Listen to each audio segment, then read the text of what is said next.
Hello, everybody, and welcome to the LeanTossup College Football Podcast. Today, it's a very special episode for us. We are going to be previewing USC, and then we're going to preview the remaining teams that we didn't cover in their Pac-12 episode last week. Our guest, shout out for Fifth Down for coming on. But he did have prior obligations. He did have to kind of leave, so that's fine. We covered the major big teams in the Pac-12, and we're gonna take care of the rest of them, which also coincidentally is like 100% overlap with the teams that were almost left into the Pac-12 when the conference collapsed. Completely coincidental. There's no way those are in any way coincidentally. It's a complete coincidence. But anyways, we are going to start with USC, and to do that, we have huge USC fan. There's a giant banner there right behind him at BuckMetrics. How are you doing tonight? I am great. Delighted to do this. Thank you for giving me the indulgence of a special USC preview.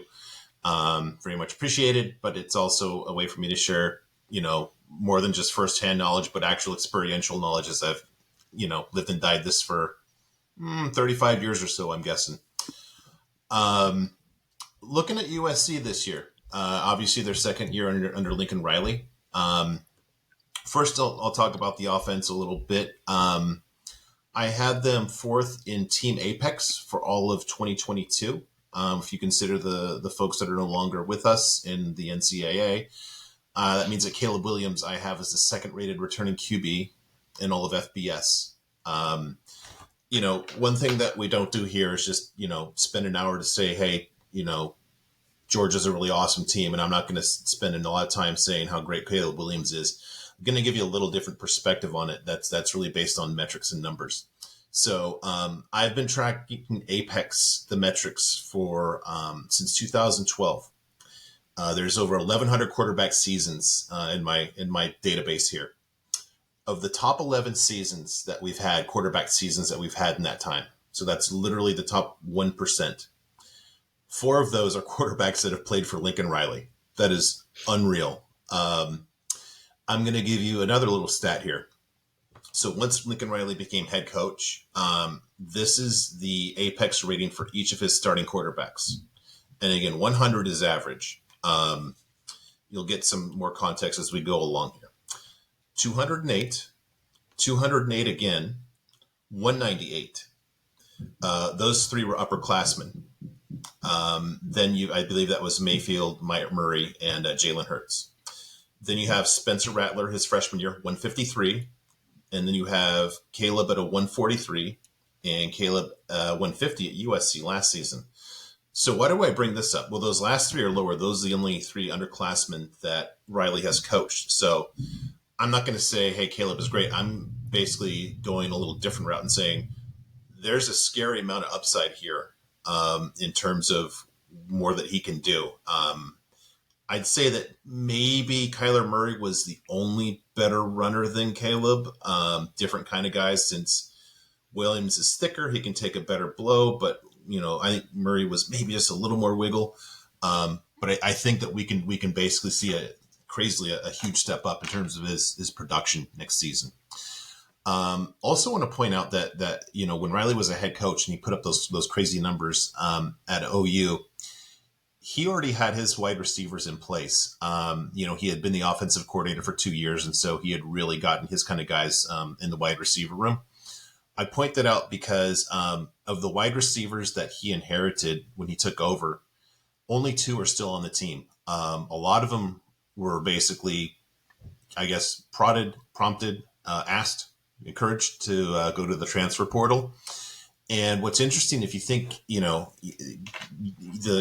short period before that, USC's receivers were like, they were big, but they were speedy, but they were also big and thick.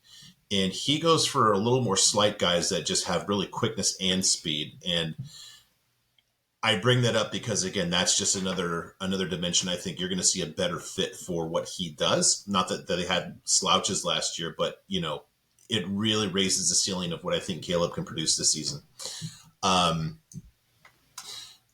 Speaking of the wide receiver room, they are actually second in retained Ryan from last year. They added Dorian Singer from Arizona. I had him 13th in Ryan from last season. That's one of the, I think I had like this basically the second or third most consequential receiver transfer last season.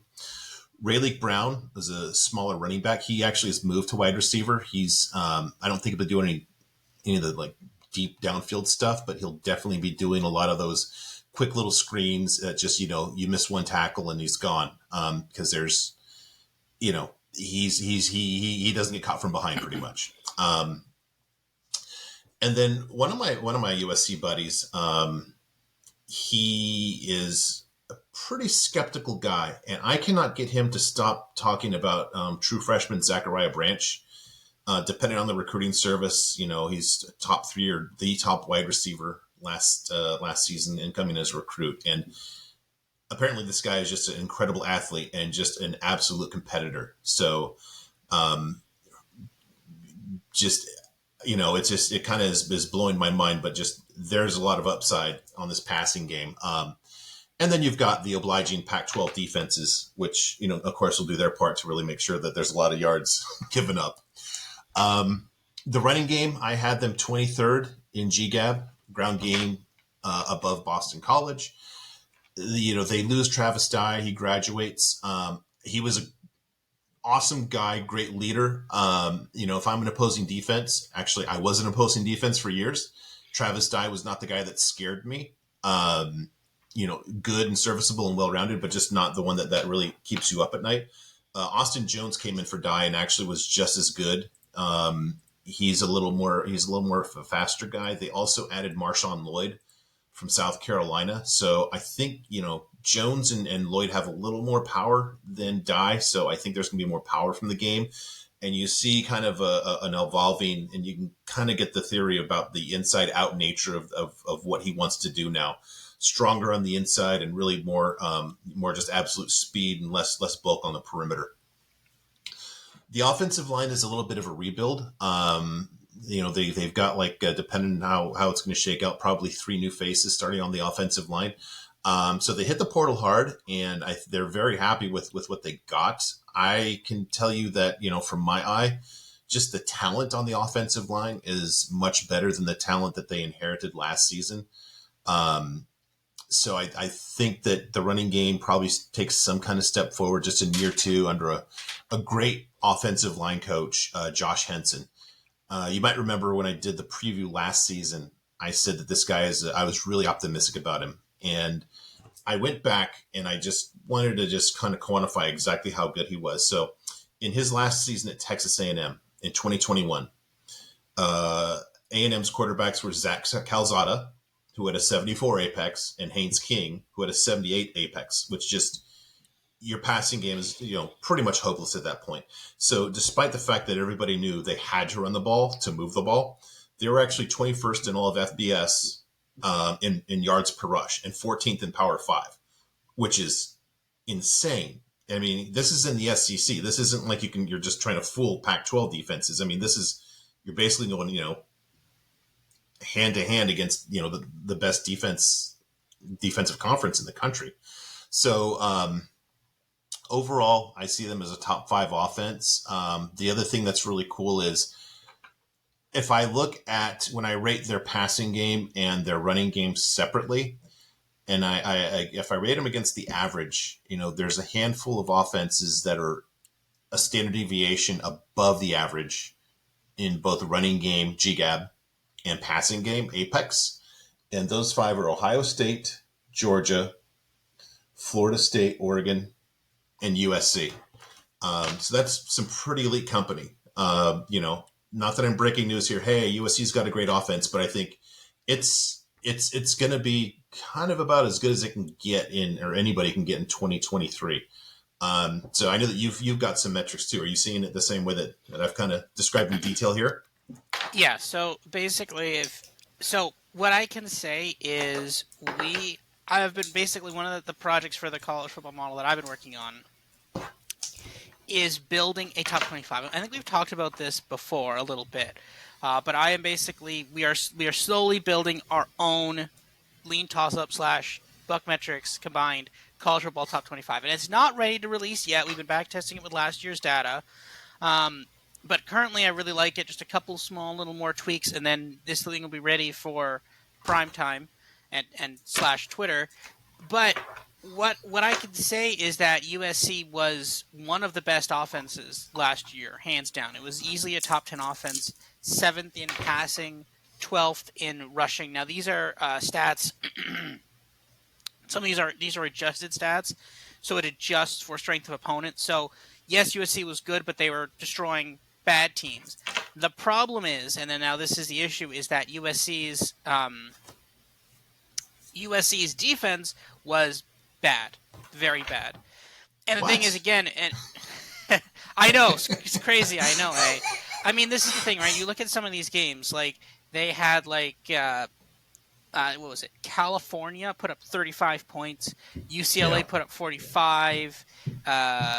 Stanford put up 28. Arizona State put up 25. They didn't play Oregon. Notre Dame put up 27.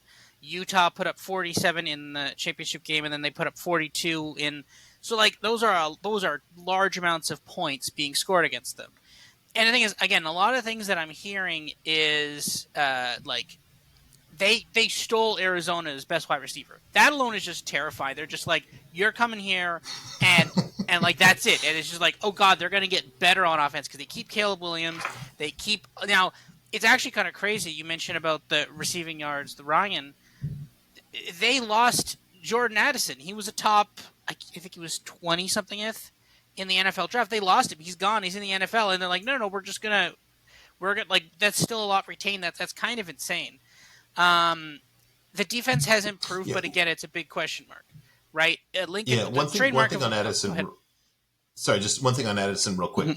He actually missed like A 4 or lot of 5 it, yeah. games. So I think that I actually had Singer as more productive than Addison last year. So if he can stay healthy, he'll probably blow out of the water what you saw from Addison last season.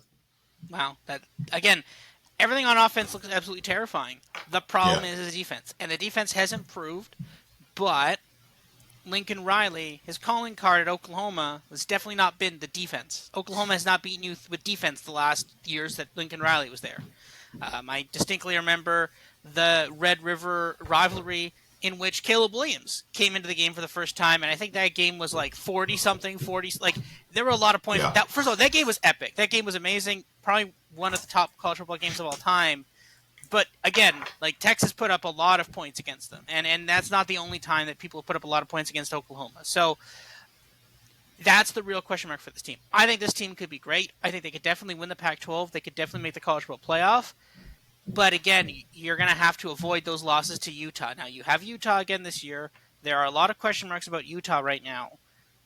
If they could beat Utah, and again, it was so weird because last year, like for that first game that they lost against Utah, I got like USC plus like 3.5, which made no sense at all. Like I didn't understand how they were 3.5 point dogs to Utah at all. And sure enough, they weren't. They lost the game, but they definitely covered the 3.5, and they definitely should have won that game. Pretty handily, I might add. But this is the thing. I think Utah's a question mark. I think basically your main opponents are going to be Utah and Oregon. And I don't want to completely discount Washington, but I don't know. I think the bigger two threats are Utah and Oregon, for sure. And if they can get past Utah and then you can get past Oregon, now you have Oregon late, which is a problem. Now because this is the issue, right? Now if Oregon and USC are undefeated going into week, I don't know, it's November 11th. That is week, I don't know, 11 That's or 12 or 11. It is 11. Yeah. yeah. You're going to there, and you're undefeated. Both are undefeated. Then okay, this is actually it's iffy because this is where because the USC the Pac-12 doesn't have divisions anymore.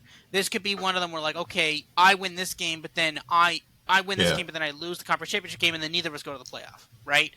And that now then this is going to have to depend what happens in the Big Ten, in the SEC, even in the Big 12. There's a lot of things that are going to have to play into it, but that could potentially be like again, USC could have a very successful season, but that could be a de facto elimination game for USC if they were to lose against Oregon, and especially a loss late against Oregon. If they were to lose against Oregon, which is again is really stupid, but that could be the end of Caleb Williams' Heisman hopes too. Again, it's insane that that's how this works. But if they lose to Oregon, Yeah, then suddenly, I don't know. It's dumb. I agree that would end his Heisman hopes, and I touched on the Pac-12 body proper, I guess you'd say, preview. I wouldn't bet him. Just repeating and just it's not a good bet. The Well, one thing I would say, I don't know if go ahead. Good. well, I would say that because we both are kind of on the don't bet Caleb Williams. It's hard to repeat, but at the same time, we're both saying okay, their offense is going to get better. So if their offense is going to get better, then why aren't we betting Caleb Williams? It's still 5-1. It's not like he's minus 200. Could you imagine minus 200 to win the Heisman? Because right, this because is the thing. the There's whole an thing argument will. to do it. Well, because the entire narrative is basically okay. Let's just find reasons not to vote for him. That's just true. the nature of it. Basically, since Archie Griffin won, I didn't know Archie Griffin was apparently so hated that nobody likes somebody to repeat, and basically that he ruined the party for everybody. But getting back to that point about a loss versus Oregon, I think would end his Heisman hopes unless they lose like 55-58. But I don't think a loss would kill them, because if it's close and if it's considering that it's at Oregon, I think it's a lot easier to get redemption in the conference title game. Now, that would have to be their only loss, and they would need to be emphatic in the conference title game, and you'd probably need a little bit of help. But I think that's the one they could afford to lose. I think if there's literally one game that they could afford to lose, it's that one. I think any of the other ones, with how competitive this conference is at the top, are probably going to, kind of just end the playoff hopes. Yeah, I agree with that. So, but I think there's definitely a path for them. There's definitely a path for them to win the conference. Definitely a path for them to go to the college football playoff. And I think if they are on the road to the college football playoff, I think he would get Heisman.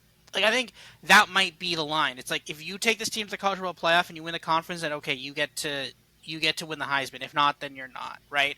Because technically that would show market improvement, but that would be the only path, I'd say. Yeah. Mm-hmm. So we've talked a lot about Caleb, and you've mentioned the defense. So how about the defense? Let me get in a little more detail on them. I had their BuckMetrics defensive power rating as a minus 1.1. It definitely did not feel like it during the season, but it was actually an improvement from minus 3.3 in the prior season.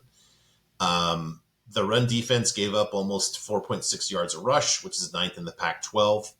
The thing that's really scary is how much worse that would have been if opponents weren't forced to pass so much by being so far behind in almost every game. I mean, almost every game except for Oregon State had a very, very similar kind of arc about USC gets up to a huge lead, and then basically the other team is, throws for 400 yards and catches up, and it's way more close than it should be. So if good example is Utah. Utah never panics, and they run even if they're down 3 scores, and they don't care.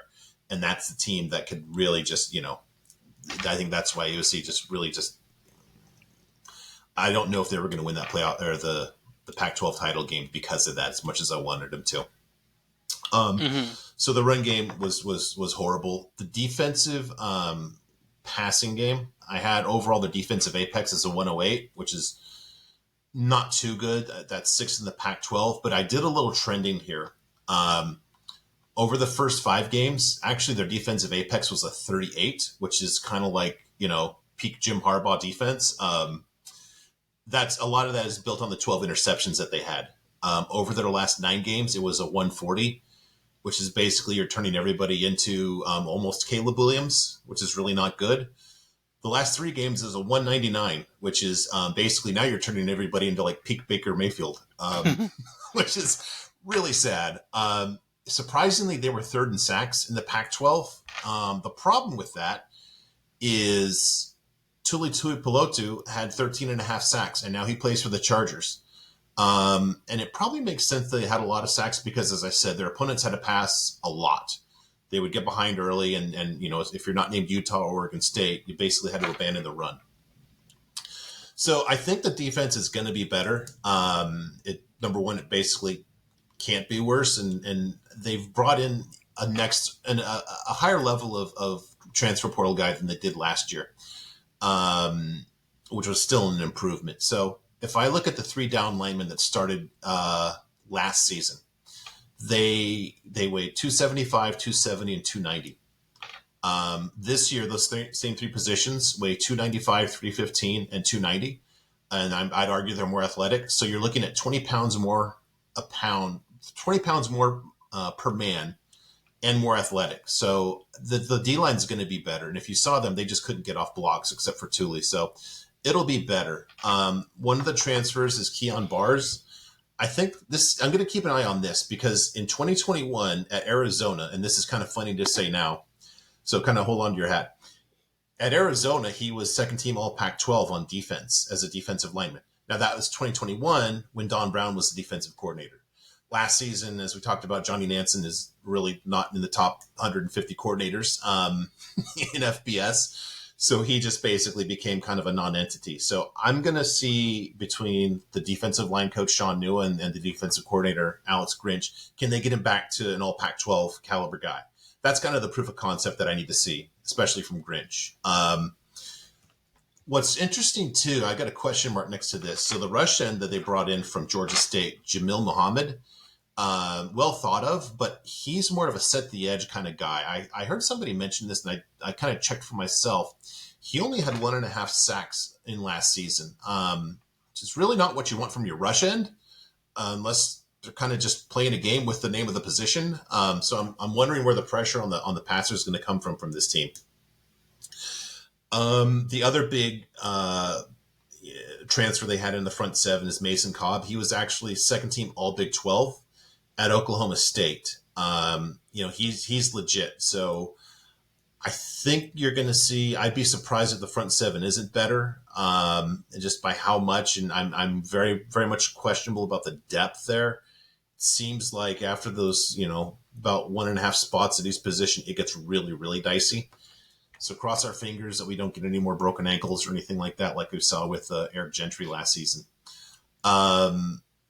Aside from the transfers, they actually had a really high improvement metric for 2023, 20th in FBS. That kind of goes in line with, not only was the defense kind of bad last season, but it was really inexperienced. Going into last season, only 15 defenses were less experienced.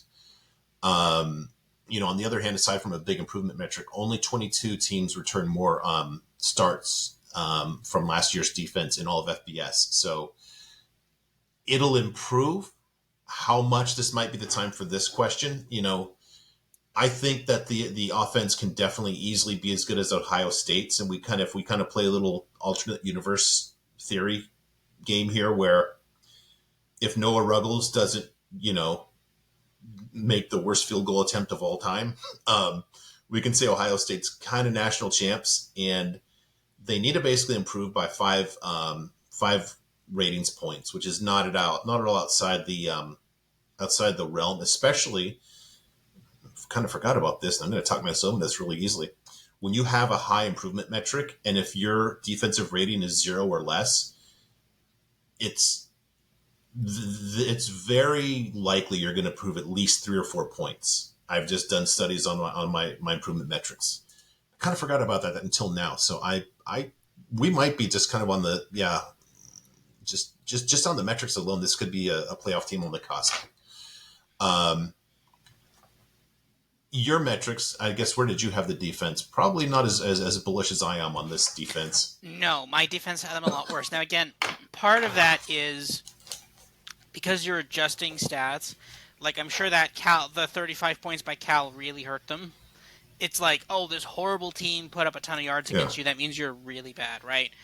And even 17 points by Colorado, that's rough. UCLA, not great. Notre Dame was pretty rough last year as well. So basically, some of those numbers, it really drags your team down when you start adjusting them. So I have USC's defense is a lot worse, but I have their offense is really good. So that kind of counters it out, though. Another interesting thing I was just thinking, too, was the fact that maybe one of the reasons why their rush defense is so bad is because, okay, people had to abandon the rush, but then when they did just rush, USC just wasn't prepared for it. They're like, yeah, whatever, just give you 7 yards. Who cares? Doesn't matter now. Right? You're very generous and kind in your characterization, I'd say. Well, I mean, they kind of gave up like maybe 6 when they were trying. Yeah. So Yeah, that is true too. It was not great, but again, the thing is, when you're playing that kind of defense, like when you have that power of fair an point. offense, it Yeah, doesn't matter, right? It's like, yeah, sure, have 7 yards, have 10 yards, doesn't matter, because we're eventually we're gonna make sure you can't get a touchdown or can't yeah. get a big play, Just and then we're just gonna score a touchdown next drive. So use the that's clock more than anything. yeah. So I think that's part of the issue with the defensive metrics. But again, that's why the ranking is not the team, right? I mean, the model is specifically designed to pair up two teams, match them against each other, see what happens, right? It simulates more specific matchups, and that's the thing. So yeah, Yeah. this team could be very good. I actually have them. I think we're going to do this in a second. I actually have them. I'd probably make them favorites in every game. Hmm. So, but not varying degrees of favorites as well. Yeah. But we'll see. So, if you wanna, do you want to talk about that now, or do something else first? Yeah. Yeah, Okay. I've got that next. Just one last thing on just I want to make the point that you can't look at only the points. I want to bring Mm-hmm. up the Notre Dame game. Notre Dame scored 27, but if you look at their yards per play, it was scary. Drew Pine, I think, only had like 300 completions, and he threw for just an incredible yards per attempt. It just they couldn't put the points on the board that really equate to their yards per attempt. I think I actually had that like as an even game when I kind of ran it through the BuckMetrics win expectancy. So Mm-hmm. it just I think again it's probably worse than it seemed. And one more point, like we talked about when we were talking about the Oklahoma in the preview, I said picking up for Lincoln Riley. I think that a good offense really masks how bad your defense might have been otherwise. And Brett Venables kind of got a face full of that last season. So again, I think the metrics are going to show more than what you see on the field in just terms of just how bad the defense, was at times last season. So, Yeah. okay. I wanted to just, going back to your point about the point spreads, I wanted to just identify the least to most dangerous games that they play. If you look at USC's schedule, the first 5 weeks are, I don't see any threat there real quick. Hosting San Jose State, hosting Nevada, hosting Stanford, at ASU, at Colorado. I don't have any of those lines less than 4 touchdowns. If you want to take one of those teams straight up against USC, God bless you, have at it. Of the remaining games, from basically Arizona forward, I'll just read these off real quick. Hosting Arizona, at Notre Dame. This stretch is brutal, by the way. Hosting Utah, at Cal, hosting Washington, at Oregon, hosting UCLA. I want to rank these in that latter part of the season from least to most dangerous based on point spread. So I'll just give you my least dangerous, and you can tell me what I'll give you my line, and you tell me what your line is. So least dangerous of those, I have at Cal. I've got USC giving 19. What do you got that game at? Yeah, I put 17.5. It's whatever. Probably Okay. could go higher. Could go higher on Yeah. that one, but Cal's a weird team that is weirdly competitive against certain teams and then just not good. But yeah, I probably a bit too low on Cal there, but I'll leave that one there though. Okay. And we'll talk about them in a moment here. Next up is Arizona. I've got USC. Mm-hmm. It's hosting Arizona. USC giving 15. They're going to score points pretty much against everybody they play. What did you have that as? Yeah, I had that 14.5. Yeah. Okay. Wow. Pretty close here. Mm-hmm.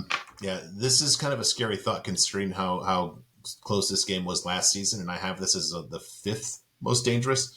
Hosting UCLA, I've got USC by 8.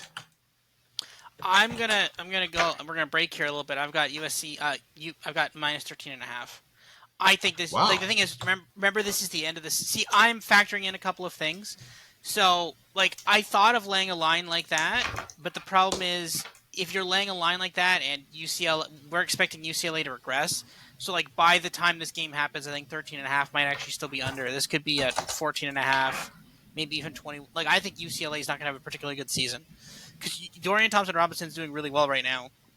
He may have been that team, and like, this is going to be multiple scores, probably 2 scores, maybe even more by the like making it now. Yeah, okay, 9.5 seems about right.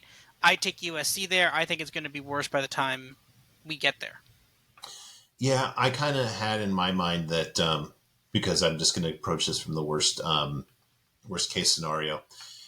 Dante Moore at that point, he'll have almost the full season under his belt, and it'll probably be one of his best efforts. And this will probably, this won't be the toughest defense he faces, so it could be a nice little break for him. So it's probably why we're different there.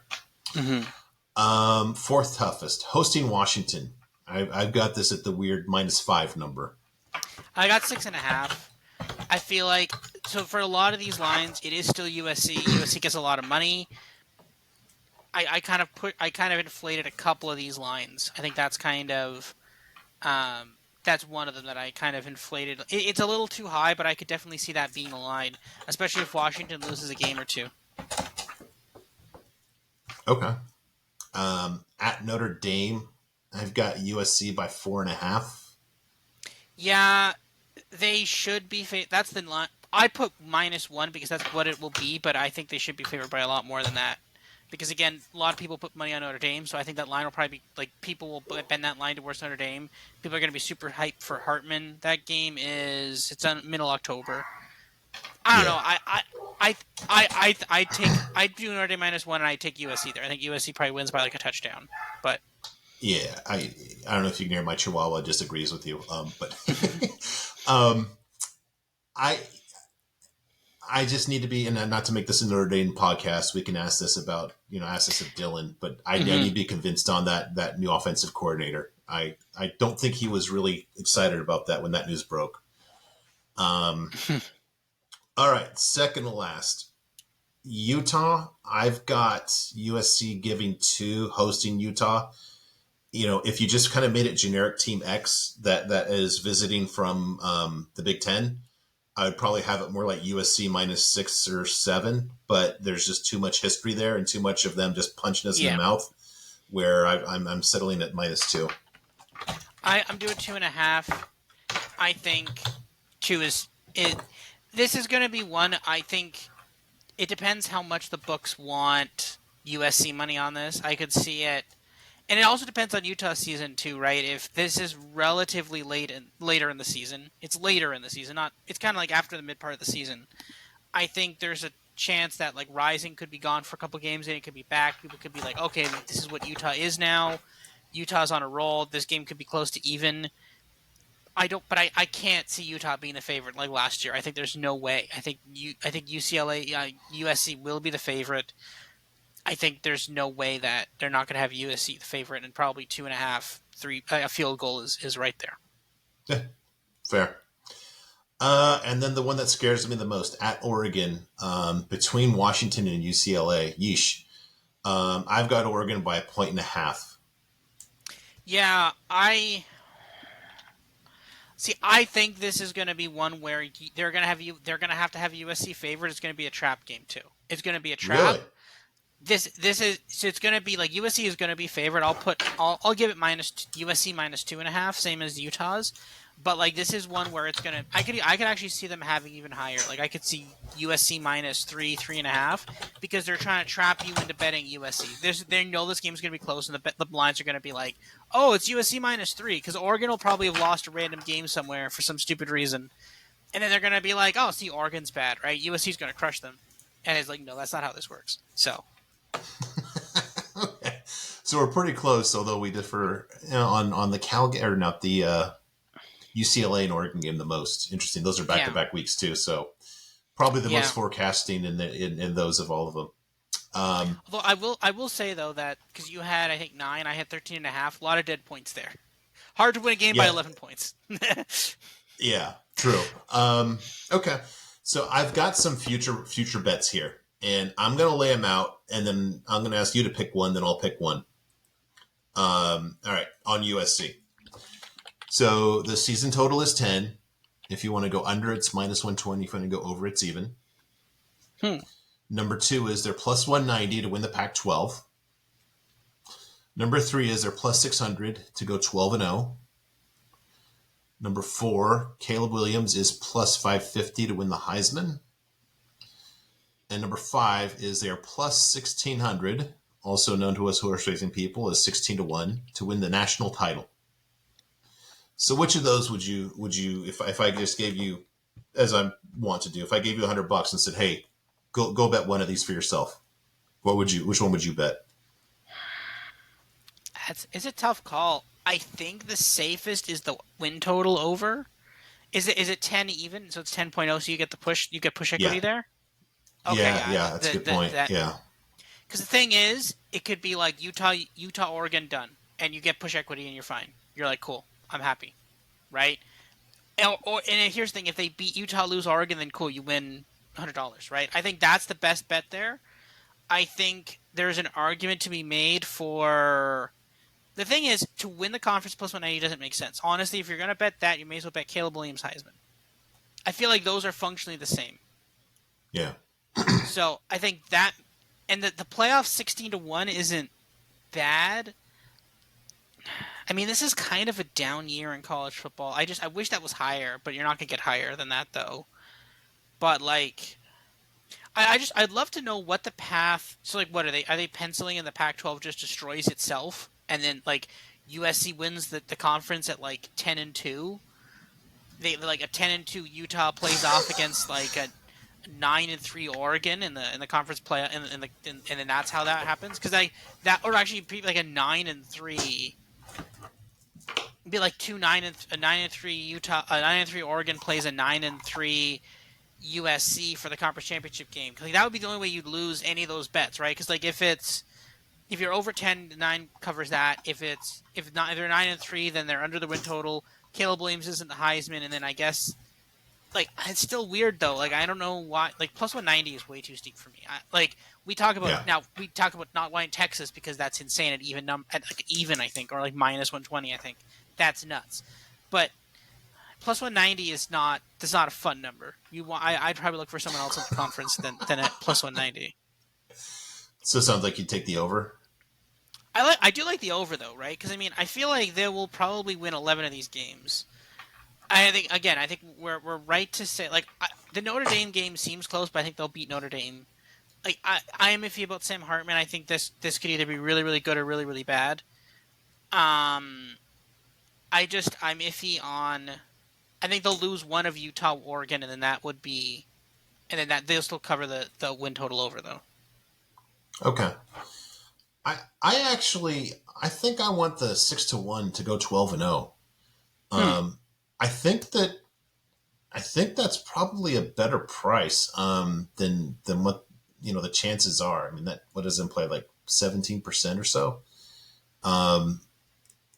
If the offense or the defense, which I just kind of talked myself into about 15 minutes ago, just takes that step up, that's not a huge impossible ask. And we're not talking about winning the conference even. It's just making the conference game undefeated. In the regular season, they lost one game by 1 point. Now they swap out Washington State and Oregon State for Washington and Oregon. So there's a huge change there, but I don't think it's as possible as I think if you're gonna give me $100, that's the one I'd probably bet.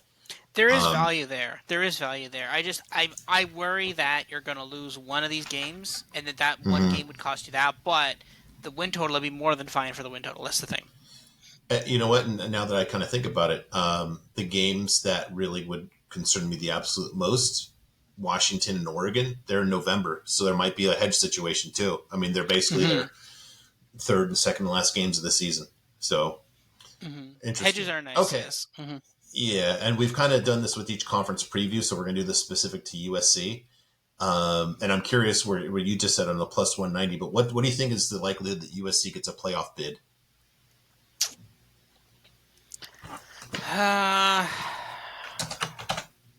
Probably somewhere between 15 to 20%. Wow. Okay. Because again, things would change. Like here, obviously, them going undefeated would help that a lot. But I feel like there's a loss or two. But I feel like there could be chaos in other conferences. Like I think right now people are penciling in Ohio State and Michigan out of the Big Ten. I feel like that's wrong. I think one of them is going to suck this year. I'm not sure which one, but I think one of them will. It might be Michigan, or it could be Ohio State too. I don't know. But like a good thing for like if you're USC, you'd probably be rooting for Penn State. Honestly, if you want to go to the college football playoff, you should be rooting for Penn State to beat both of them. And you should Yeah. probably also root for, I guess, Georgia. You should be like a Georgia fan because you'd want Georgia to crush. You want someone in the SEC to crush everybody, Yeah. and then at that And point, just then get one team out of there. you get one team, and then it gives you a cushion because if it's like, okay, if you're now if the conference championship game is like 12-0 USC, 11-1 Oregon, or flip that, then there's a half decent chance both of them could get in, possibly, but it's very iffy though. And I don't even know, like, what happens if one of them won that game, but then the other one won the conference championship game? Would they both go to the college football playoff? Would only one of them, would the one who won the conference game go? That would be a fascinating. Yeah. Yeah, I don't know. There's always one of those, like, kind of in week 12 of those kind of possible scenarios that you can see if everything falls exactly right. You get one of those awkward kind of who gets the bid moments. Yeah, what a fitting end for the Pac-12 that would be. Yeah, it would. It would. So I actually have them at 35%, but just my guess. But both of those basically just inform why we don't really like that plus 190 to win the Pac-12. So okay.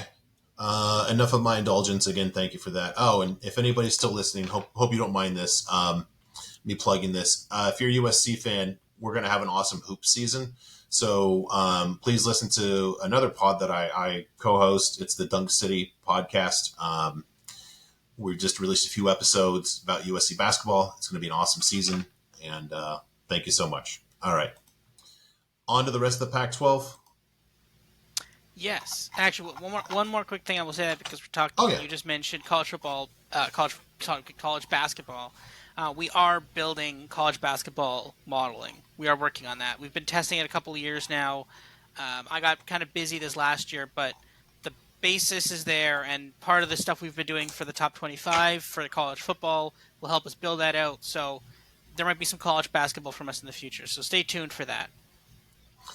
Hoping so. Yeah, it's fun. It's not an easy thing to model out, but if we do... March Madness is always fun. Like March Madness is so fun, and having a model for March Madness at the time would be really fun. It was funny because I was testing this model out, and it wasn't for a lot of the games it wasn't working. And I think the one game I was like, oh, I have Purdue losing to some random team in the first round. There's no way that would happen, and that was actually when that happened. Yeah. Now, to be fair, the rest of the model wasn't particularly good, but it's funny that one was the one that actually happened, though. That's really funny. But that's frustrating. Yeah, that's hilarious. I'm like, because I remember seeing like, oh, this model says Purdue's going to lose. What's Purdue? And it's like Purdue was like, I don't know, like minus just like 30 points or something. Like there's a massive spread in that game, and I was like, there's no way they minus 5,000 on the money line. Yeah, it was like some ridiculous thing. I'm like, there's no way they're going to lose that game. Like, clearly the model's broken, and like the model was broken for other games, but like that one it was right for. So that's just funny. But anyways, moving on to the rest of the Pac-12 here. All right. Can we start with Arizona just to kind of Arizona? Sure. Yeah, Arizona. Okay. Mm-hmm. So I had them as a plus 1.3 power rating last season. Now it's their third season under Jed Fish. Clearly, as we referenced several times last season, the strength of this team was their offense. I had them as almost a plus 7. Average running game, the passing game was really, really good.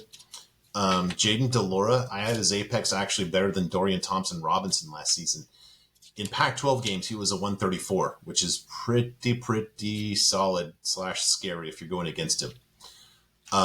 They did lose Dorian Singer, as we just spoke about, to USC.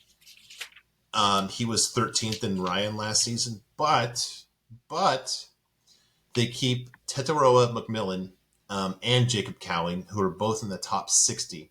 And I think aside from just retaining those two, what's really scary is you've got a system that's proven to get three different receivers in the top 60 of Ryan. They're the only team that did that last season.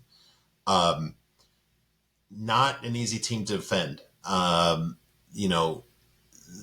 The making it even, and this probably makes the running game better too.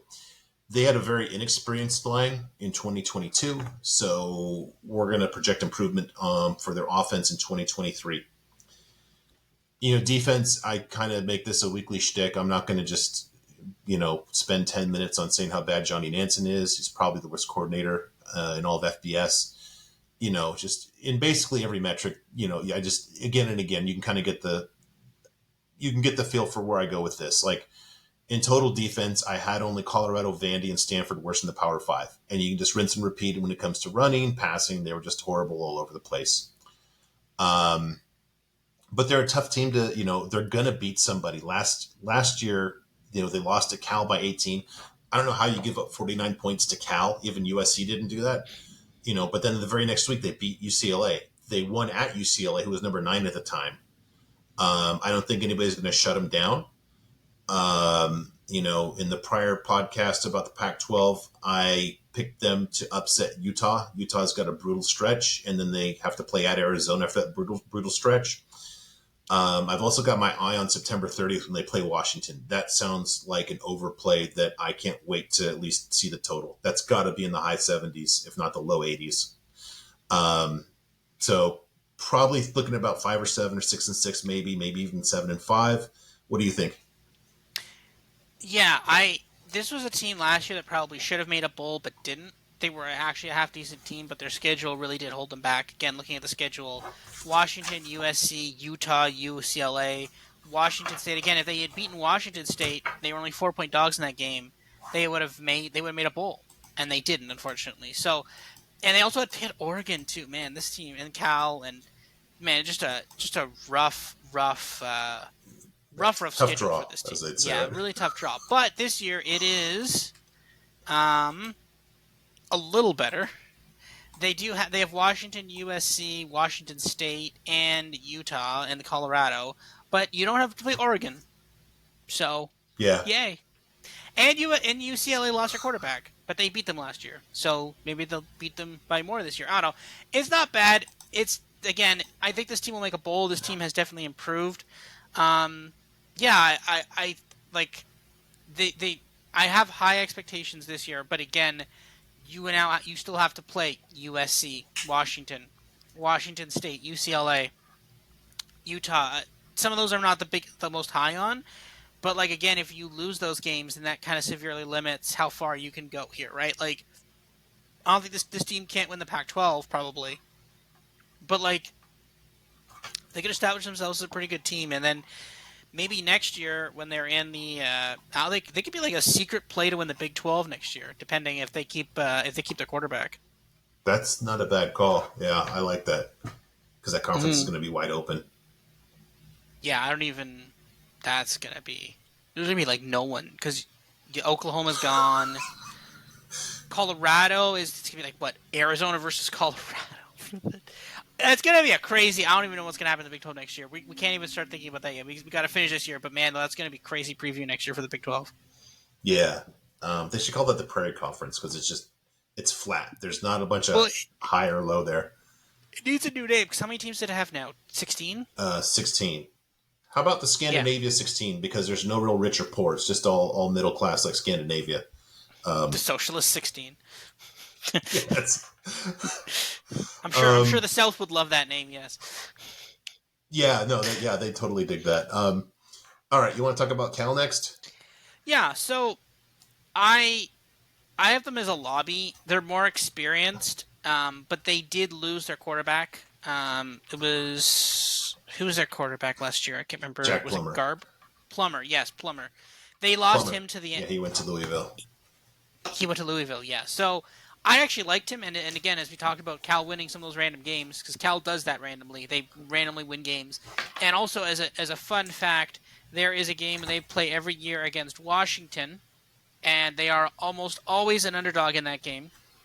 And they always cover the spread in that game. So circle that, and that game is usually on at 10 o'clock Eastern.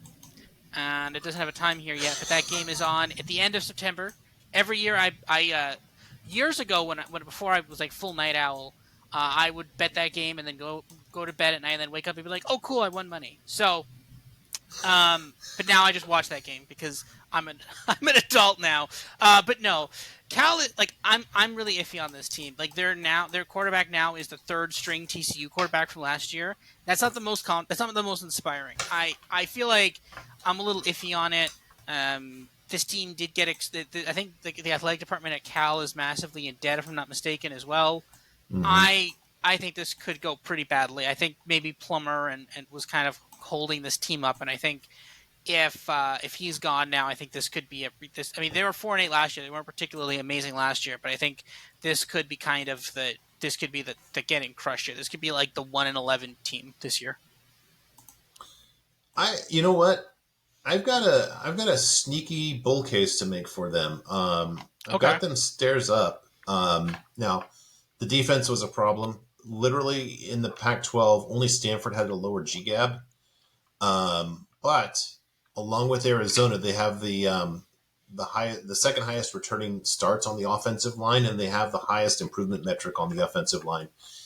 Their best running back, Jade Knott, had a really good start, and then I think he kind of realized my offensive line stinks. So with that improvement, I think we'll see better, more production out of him. But he showed what he can do before they kind of fell apart there. Their offensive coordinator, Jake Spavital, is a Sonny Dykes guy, which is interesting. The offense should be better than Bill Musgrave and whatever he was trying to do last year.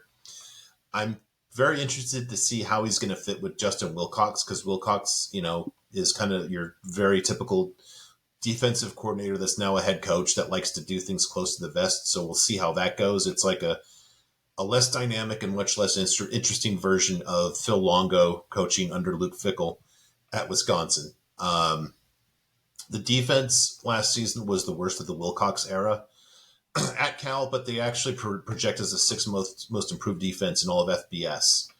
I'm actually really, really so I think with a better offense and just the defense will improve under Wilcox. I can see that they, the total's 5, overs -120. I can see them getting to 6 pretty easily. The game I really, really want to see is hosting Auburn week 2.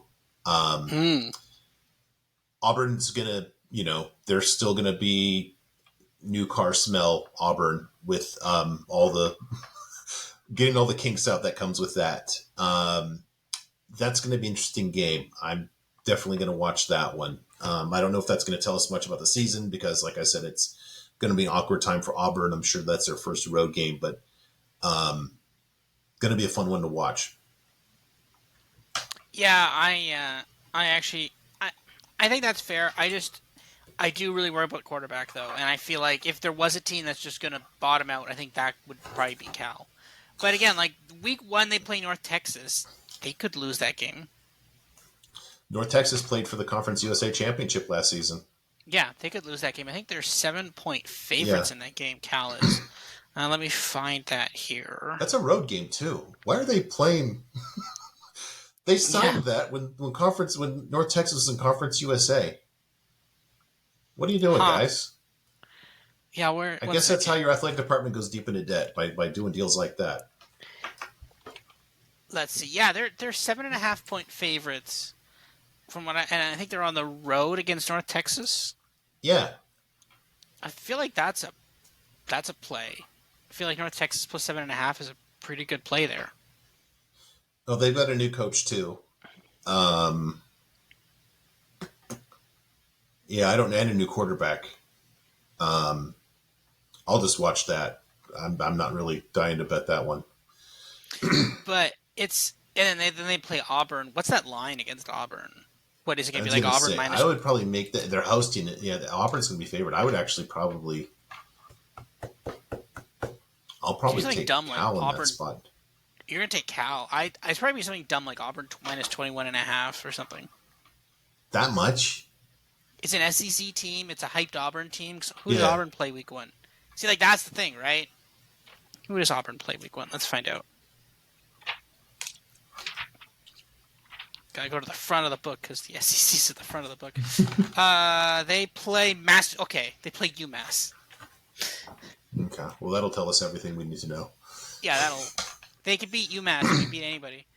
But yeah, I don't know. I'm iffy on this Cal team. I think, but here's the thing. This is always how this works, right? This Cal team is going to get crushed in the first couple games, and then people are going to be like, they're horrible, and then you're going to start getting like plus 21.5, and then they'll randomly beat teams. Like, for example, they were 21-point dogs to USC, and they lost that game by 6.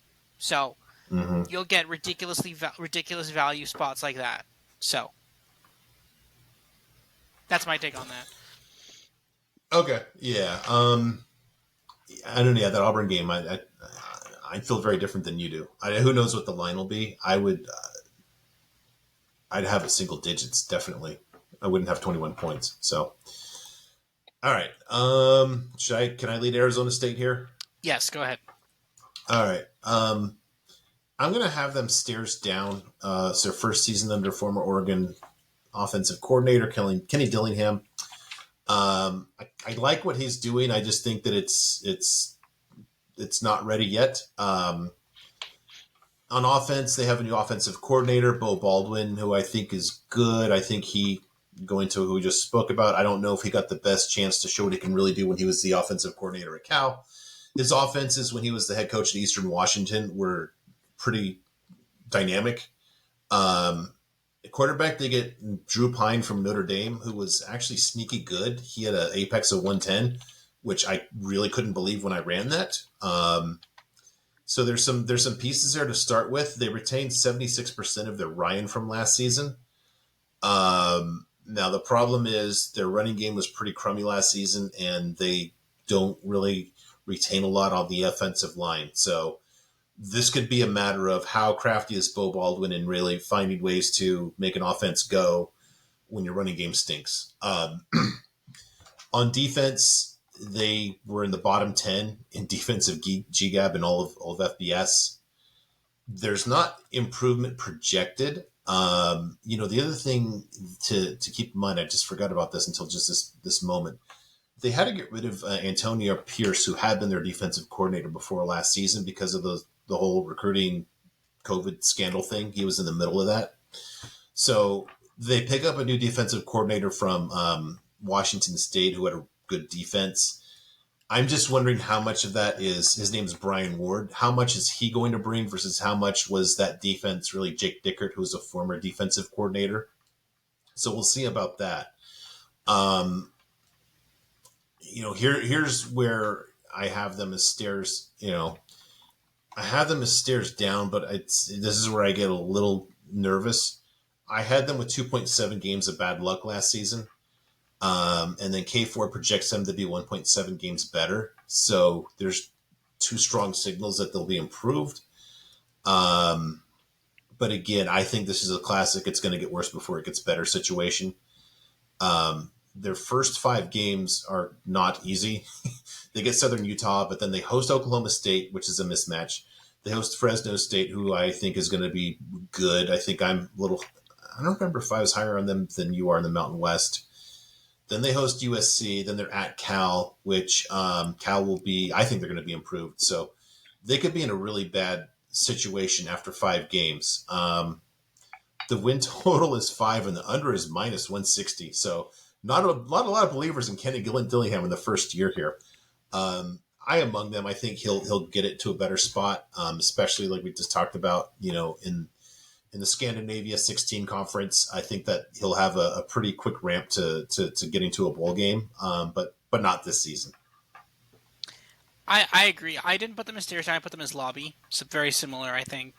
I do somewhat believe in him. I mean, this is the offensive coordinator who was able to get Bo Nix to become good last year, right? So now we don't know what happened. Was it him? Was it quarterback's coach? Was it Dan Lanning? We don't know specifically, but that's Dan not Lanning. a bad. Yeah, noted quarterback guru, Dan Lanning. Maybe I don't know, right? I mean, you never know, right? But I mean, there's been some arguments that some of these defensive-minded head coaches are able to really help young quarterbacks develop. I heard that a bit ago with when they hired when the Chargers hired their head coach to work with Justin Herbert. I can't remember his name right now. I'm blanking on his name. But no, I there's a chance that could be why. So I don't know. I have his lobby. I know the metrics said Drew Pine was good, but I'm still iffy on that. I don't think he was that good. I kind of rather stuck with Emory Jones if that was possible. I think Emory Jones would have been a much more solid pick. And I think that's why I put his lobby.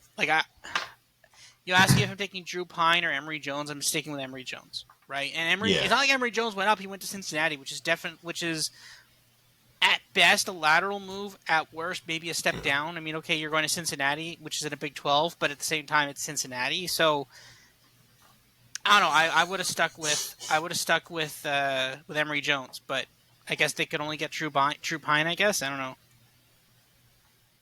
Yeah, very fair. Pine doesn't scare you, but just at the end of the day, it's like, okay, efficient.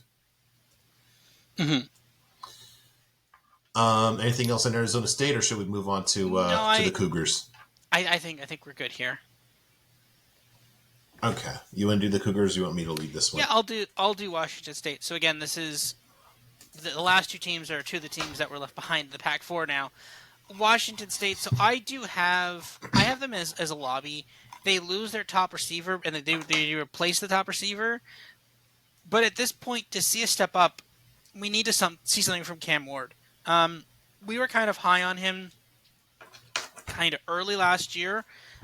When they took out Wisconsin, we were like, this is great. And then they did nothing for basically the rest of the season. They were not particularly great after that.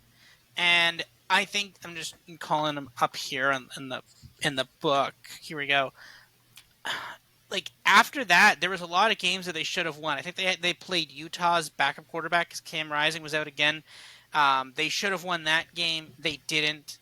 There was a couple other games on here that they should have won, but they didn't. Well, I mean, not really. They lost to Oregon 41-44. They lost badly to Oregon State, but that game they should have been more competitive with that. They almost took out Utah. They were 7-point dogs. They lost it 17-21. Washington, they weren't competitive with Washington. And again, even other games were closer than expected as well. So okay, they had the beautiful win against Wisconsin that we were all on them for. That was a 17-14 win. That's great. And they destroyed Colorado, but I was expecting more from them this year. And if this team needs to make a step up, Cam Ward needs to make a big step up. And if he can't, then this team is going to be lobby. And that's why I do have them as lobby. But if he does make a step up, then suddenly this could be one of the best teams in the conference. And this team might be better than Washington, maybe. Really? Wow. Okay. I've got them stairs down. They lost both of their coordinators. The new offensive coordinator is from Western Kentucky. I think he was like the quarterback coach there. He wasn't. I don't think he was the. Maybe he was the offensive coordinator. So okay, that's helpful. They actually added 600 of Ryan from last season through the portal with receivers from Fresno and UNLV. Their offensive line projects to improve. But to your point, Cam Ward, I was kind of wait and see last season, and I saw, and I'm not waiting, and I'm kind of passing on Mr. Ward. I just don't know, I guess I don't know if he's fit at this level. He, for most of last season, just seemed like the game was a little quick for him. Remember we brought this up, I think when we were one of those podcasts with Josh, and he told us that his background in high school, that he was not a throwing quarterback. He was basically just a running guy that might occasionally throw. And for an offense last season where they, it was high reps and low yards per attempt as they had an Incarnate Word, it didn't kind of work. I don't know what kind of fit he would be for this offense. Western Kentucky's offense was a little more stretchy the field. And if he's not hitting the short stuff, I'm really concerned about what he's going to do when he has to be more of a grown-up Pac-12 quarterback. So that's my big concern there. The defense was okay, but here's the problem. They've got one of the worst improvement metrics, and I hope I convey this correctly. The defenses of this conference struggled a lot, but you had a lot of defenses that were going up the learning curve. You've got 5 of the 12 defenses have statistically significant improvement metric this season. They're not one of them. So, big picture, their identity is going to be defense because of their head coach, Dickert. I just don't know if that's their strength. It just seems like, what you're supposed to do best is you're going to be basically middle of the pack of the conference at best. I don't know what they do that scares any opponents. If you're game planning for Washington State, is there a single thing that scares you, keeps you up at night? I don't see it. So we're definitely on different sides of this one. I think that it could get kind of ugly in Pullman. It's possible. I mean, if Cam Ward regresses or stays the same, and they figure it out, because I think towards the end of the season you started seeing them figuring out how to beat Cam Ward. And I think that's kind of the problem with this. I think they started figuring out how to beat him. They're like, okay, he's a running threat. You shut him down from running. You make him throw. He doesn't want to throw very far, right? Mm-hmm. I think there's that, but I think on some level, I think it's if he can figure it out, this could be really fun. I question whether or not he can. That's why I'm putting him as lobby. Yeah, very fair. No, that's well stated. I can't disagree with that at all. Mm-hmm. Okay. Finally, I tell you what, I'll do Stanford since you gave me the indulgence of the USC giant preview. I'll do the dirty work here, and I'll lead on Stanford. Not a lot. 3-9 last season. Their power rating overall was a -8.6, which kind of puts them as a pretty bad Conference USA team. First year under Troy Taylor this season. I think it's going to get worse before they get better. Last season, only Colorado had a worse offense in the Pac-12. Only Colorado had a worse defense in the Pac-12. It's a complete rebuild and a new scheme on both sides of the ball. Shaw was obviously a power guy, and this is a lot more passing oriented and stretch the field kind of stuff. The offensive line was gutted, which I don't know if continuity would have been great there, but Jesus, I guess if you're going to tear it all down, just tear it all down at once. Because it's Stanford, they added 0 Ryan through the portal, none. Their defense returns a very low number of starts from last season. And I don't know if you noticed this, if you go to this level of detail, but when I'm like grading out all the returning starters and stuff, in going through the Phil Steele magazine, I saw a lot of kids from Stanford on other rosters, depth charts. I don't know if you noticed that too, but they just, they're just a real net loser in the transfer portal era. So, not really breaking news here. It's going to get worse before it gets better. I was optimistic about a month ago when we still had what looks like a Pac-12. Troy Taylor's recruiting very, very well, and he's kind of getting back to the, if you get a guy into Stanford, you'll get him there to commit. Now, with their future in line, uncertain, I don't know where it goes, but, tough season for them. And, oh, by the way, I think it's their second game of the season. They get to play USC. So enjoy that, guys. That'll be fun. Yeah, I have them as stairs down too. Mostly just because they were 3-9 last year, and you can't really do elevator down from 3-9. You're on the first floor at 3-9, so you can't really. You could take the elevator, but you may as well just take the stairs. I mean, this is the thing. They lose their quarterback too, I believe. They lost Tanner McKee to the NFL. That actually is a little bit of a loss. How many games did he start last year? Was he in there for all of the games? I think he might have missed a couple, I want to say. I think he missed a couple of games. I think he did miss a couple of games. But again, that's a piece, and he doesn't look horrible in the Eagles preseason game, so that's concerning. Again, there's a lot of talent. This team, like where Colorado lost everybody and then they got people back, Stanford did the first part. They just didn't do the second part of that. So this is a rebuilding year. Huge questions as to what this team is going to do, what this university wants to do. This team is far removed from the old days of Stanford, power football, all this stuff.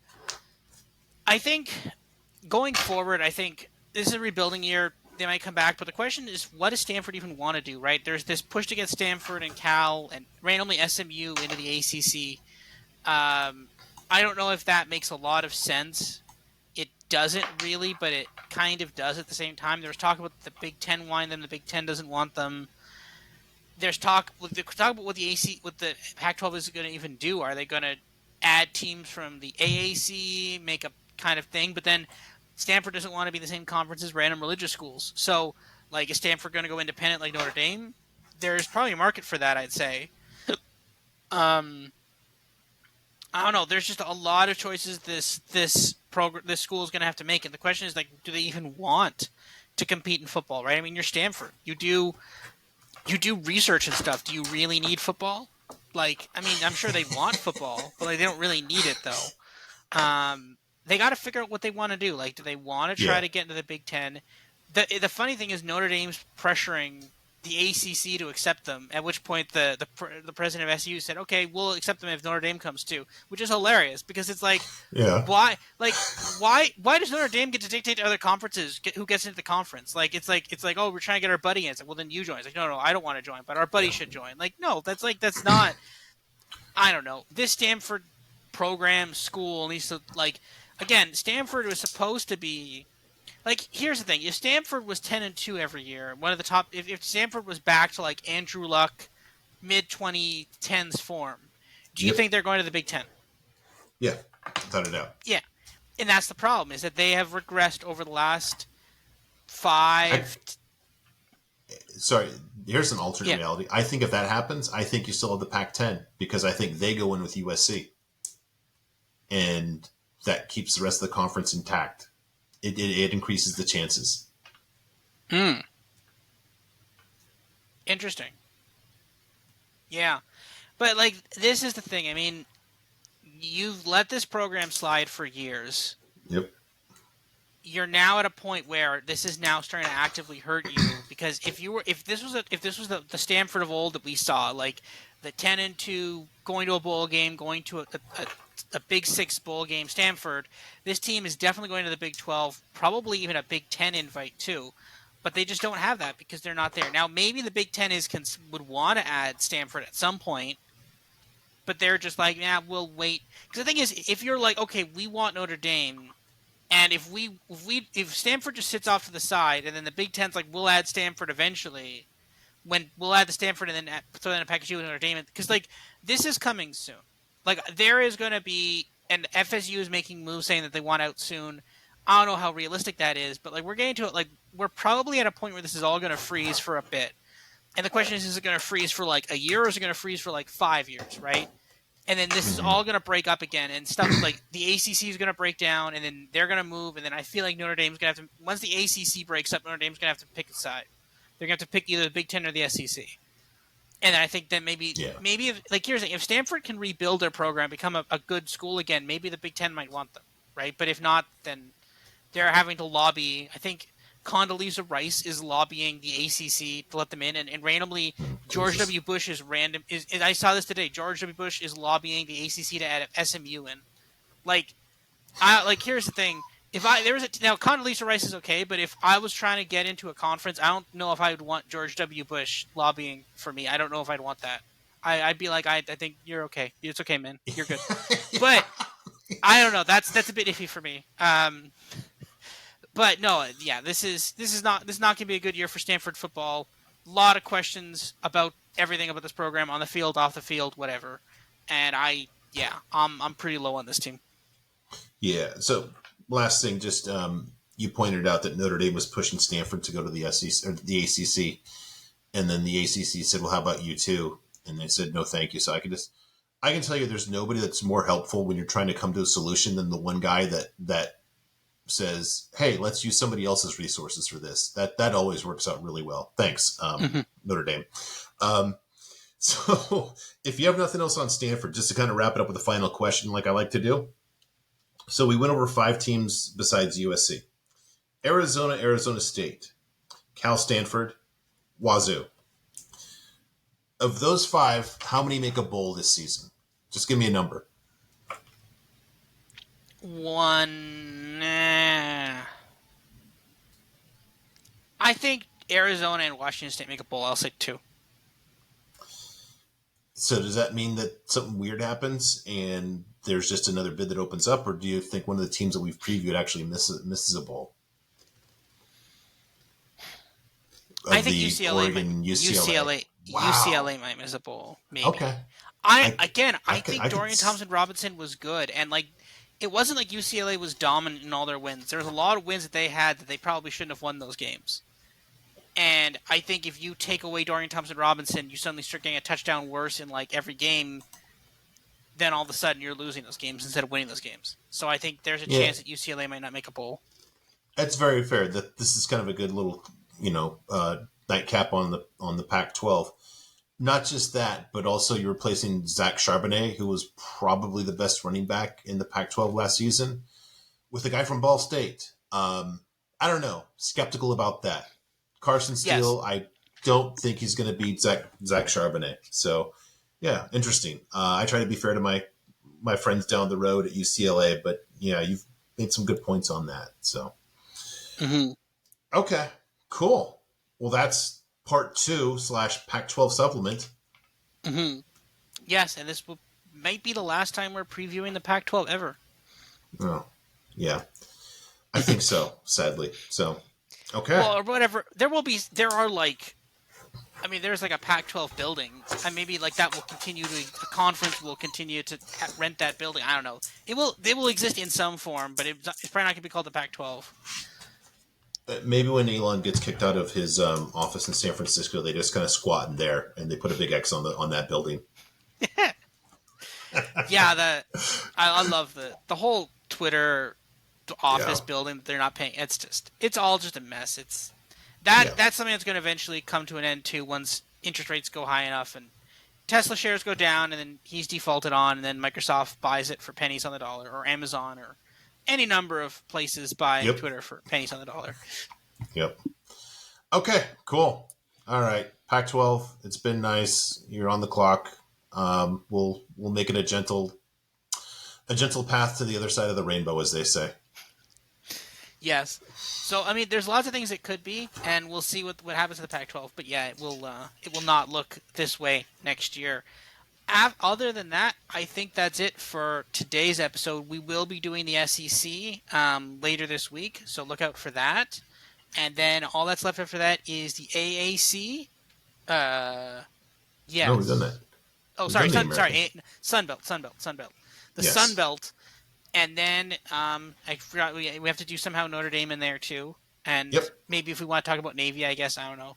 And we'll then after that, then we're like almost at week 1. We're like week 0. We're next like week 2 weeks away. pre-week 0. Yeah, next week man, is pre-week 0. We'll sneak it in there too.